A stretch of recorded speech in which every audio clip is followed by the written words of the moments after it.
Hi, I'm Hayden Christensen, and welcome to Movie Phone Unscripted. I'm here with the one and only George Lucas, and we're going to interview each other using your questions. Let's get started. Are you ready, George? I am ready. Let's go. At what point in planning Star Wars did you decide Darth Vader was going to be the central character? Well, to be very honest with you, when I wrote the very first script, it was about Anakin Starkiller and his two kids. Starkiller? Starkiller. And he was a rogue Jedi, and there were remnants of that sort of found its way into the final Star Wars. So I would say right from the very beginning, Darth Vader was a central character. I see. Very interesting. You didn't know that, did you? I didn't know that. How did it feel to wear the Darth Vader costume for the first time? And were the shorts tight, or were they okay? Tell me. This is a question I don't know. Does Darth Vader wear briefs, or does he wear shorts? You'd like to know, wouldn't you? Yes, I would. He actually goes commando. It was exhilarating. You know, in being given the task of playing the connective tissue into Darth Vader, to get to actually put on the costume meant a lot of finality and closure, and that was a very emotional experience for me. So though it was very empowering and all that good stuff, there was a certain hint of sadness as well. It was a lot of fun to watch you get back up there and storm around on the set. Yeah. It's been a long time since that happened. Yeah, it was good fun. I mean, what was most fun actually was to watch other people take in Vader for the first time, because you could see the excitement in their eyes and that awe and a tinge of fear as well. Why did you start in the middle of the Star Wars story and then go back to the beginning? Well, originally Star Wars was one simple little movie based on a Saturday matinee serial. The idea was that you came in, you saw episode 4, you don't know what happened before, you don't know what happened after. The original script, it was one script. It started with Darth Vader coming in the front door. It ended with Darth Vader throwing the Emperor down the tube. And so you got a much better picture of the tragedy of Darth Vader, which is what it was really about. When I started writing, it got too big. I didn't have the money. I would never get a studio to do it. So I just took the first third and decided I'd make that into a movie, and I would come back to the other two parts later, which is why I ended up with sequel rights, because I was determined to see to it that all got finished, that movie that I started with. I started in the middle. It was episode 4 right from the beginning, because I don't like beginnings. You know, I like to cut right into the middle of the action. That's kind of what we do on Indiana Jones. It's kind of what I do on American Graffiti. It's just, you know, I don't like to do the exposition part. But if you start in episode 4, you still have to write the backstory, the exposition, in order to know where you're going. You do a little profile on each of the characters, who they are, where they came from, what their feelings are about things. And in this case, the sort of political atmosphere of the Republic and the Empire. How did the Republic become the Empire? And everybody's role in that. And that's really what was the backstory. When I finished Star Wars, I figured that was it. You know, once I finished Return of the Jedi. And I never really expected to go back and turn the backstory into a movie. But as time went on, and I realized that the icon of the evil Darth Vader so sort of overwhelmed his character, that the idea that he is actually a tragic character kind of it's there, but it got lost a little bit, overwhelmed, I should say. And so by going back and telling Darth Vader's story, telling the whole story right from the very beginning, I was able to get the full range of all the things that were going on and how everything fit together. I see. This is from Bay Guy in Florida. If you could bring one thing from the Star Wars world into the real world, what would it be? Ooh, that's an easy one. Definitely the lightsaber. I gotta say, it was one of the real pleasures of putting on the costume every day, was to attach that lightsaber to the belt and just know that it was there. You know, I believe your son Jet has an interest in maybe working on it, but no, I mean, there's a great line in this last film where Obi-Wan uses a gun and he's like, it's so uncivilized. There is something elegant about the lightsaber, and the noise it makes, and just the glow. It's fun to thrash around with. It's fun to thrash around with, absolutely. This one's from Yoda43015. George, what can you tell us about Yoda's species and the character's off-screen history?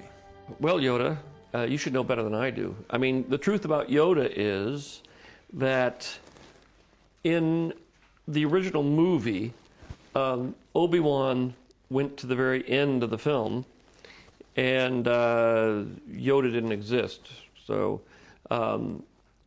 as I got through starting to shoot the movie, episode 4, I realized that when I came to the end battle, that Obi-Wan had nothing to do but sit around and watch the battle like Princess Leia. And then in the next film, he basically sat around and taught Luke how to use the Force and things. I felt that his character had become so strong the way Alec Guinness had presented it that I really couldn't do that. He was too noble, so I had to kill him off.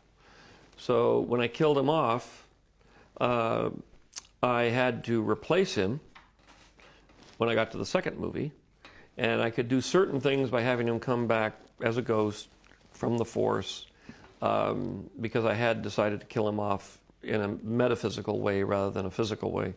And but I couldn't do everything. I needed a physical body there to do things, and so I needed something, and I created Yoda, who was 2 feet tall, large, with green ears. But to be very honest with you, I never really figured out where he came from, what his species is called. It doesn't even have a name. I mean, maybe it's somewhere, but I don't know what it is. So he's a mystery character. He's a magical character. He has no background. He comes and he goes. He's the subversive, secret, mysterious stranger that enters the film and then exits at the end. This is from Hayden 12. How did you feel when you first saw yourself edited into the end of Return of the Jedi? Well, I got a real kick out of it. You know, I wouldn't have otherwise had the opportunity to see myself standing next to Alec Guinness, and that was neat for me. It allowed me to be in the original trilogy as well, and I feel just more embedded in this saga. So I really liked it. Well, I'm glad. It was added in because it's a way of finishing off the entire series.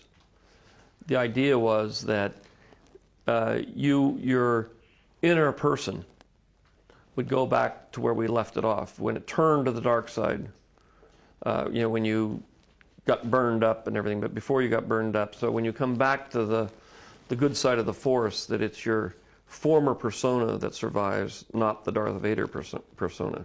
I read an article that says you want to make non-narrative films. What kind of films do you mean? Well, the films I'm going to work on are more experimental. They're a little hard to describe. I worked with filmmaker Godfrey Reggio on kind of abstract films. One of them that I helped produce was called Powahquatsi. When I grew up in San Francisco here, I was a big fan of the Canyon cinema sort of underground films, Jordan Belson, Scott Bartlett, people like that. And when I went to film school, they taught us film montage. The head of the department had been right before I got there, a man named Vorkapich, who'd worked with Eisenstein, who really dealt with pure film in the silent movie sense and montage and how you tell stories and things without being linear and literal about it. So I'm going to go back to that kind of filmmaking. I think it's hard to describe now what that is because, quite frankly, there's not much of it out there. Mm-hmm. Well, I look forward to it. What is your favorite scene from the entire Star Wars saga? That's a very tough question because there's a lot of scenes that I like. I would say I'm still partial to the end battle in Episode 4. It's a lot of fun, it's very exciting, and still, for me, it has the same energy that it had when I first made it. It's a favorite of mine as well. This is from Ashley, and she says, Hayden, I've been a fan of yours for a long time, and it always seems like you get asked the same questions in interviews. What question have you grown the most tired of answering? I have to say one that I get a lot is how am I going to deal with the possible typecasting that I might encounter in the future from being in a film like this and from playing such an iconic role. And quite frankly, I've had enough of it. It's not a question I can really answer, you know. I can't. Say, I'm going to spend the rest of my life making blockbuster movies and billions of dollars. I mean, somebody's got to do it. I'm sure that will go over well. Which of the Star Wars characters do you most identify with and why? Well, I think originally I identified with Luke when I started the whole series. As I got into the new series, I think I began to identify with Yoda since I got a lot older. I'm 743 years old now, so I can identify with him more than when I was young and Luke's age when I started out this whole thing. If you didn't play Anakin, what other character from Star Wars would you want to be? I have to say that I've always been a big Boba Fett fan. I don't know. There's something about being a bounty hunter that just is innately cool, and just the look of the character is great, and the voice, you know, resonates well. I say your film is an independent film. My friend says it's too big of a movie to be independent. Who's right? Well, it all depends on what you classify as independent. Some people have sort of gotten it in their mind that the budget determines whether you're independent or not, which I'm not sure that's what the idea means. I classify independent as being independent from outside forces or influences or corporate pressure to do things that are against your nature as an artist. I have been extremely lucky. I have been pretty much independent from the very first time I started making movies. Part of it was because I was up here and out of the way in San Francisco and nobody bothered to worry about the movies because they were so small. And then by the time I got to Star Wars, I was working in England and that was too far away for them to deal with. They did come in and cause a huge amount of trouble at the end after the films were finished. But by the time we got to DVDs, I was able to put them back the way I wanted them. And so I have managed to keep my original visions of all my films intact. And once I did Star Wars, the main reason that I stepped down from directing and became kind of the overall executive producer was that I also at the same time had to build up the companies and get a financial paradigm working that would allow me to not have to go back to the studios anymore, that I could be free of, you know, begging for money. And so I've never had to go back to the studio. I've been able to make the movies exactly the way I want. When I did episode 1, you know, there was a lot of people around in the various departments that were very upset. They said that I was going to destroy the series because nobody wanted to see a movie about a 9-year-old boy. I'm sure that if I had been at a studio, they wouldn't have let me do that. I'm sure a lot of the fans might have appreciated that. But I wanted to tell the story of Anakin. I wanted to start it with him as a 9-year-old boy. And even though it wasn't the most popular decision, it was my decision and it was the way I wanted to do it. And that, I think, is what determines what independent means. What's next for the Star Wars mythology, George? Well, the saga is now finished. As I say, it starts with Anakin as an 8-year-old and ends when Anakin dies. And the story is really about Anakin. We are going to do a TV series. It's been out in little bits and pieces as the Clone Wars. It'll continue as the Clone Wars. It's going to be a 3D animated series about a half an hour long. It's going to deal with all of the heroes and Yoda and everybody and villains during the period of the Clone Wars. We're doing another live action show, which involves incidental characters, very minor characters in the Star Wars saga. That's a wrap. Thanks, AOL and Movie Phone. Just remember the movie opens May 19th, and hopefully we'll see you all there. Goodbye. All right.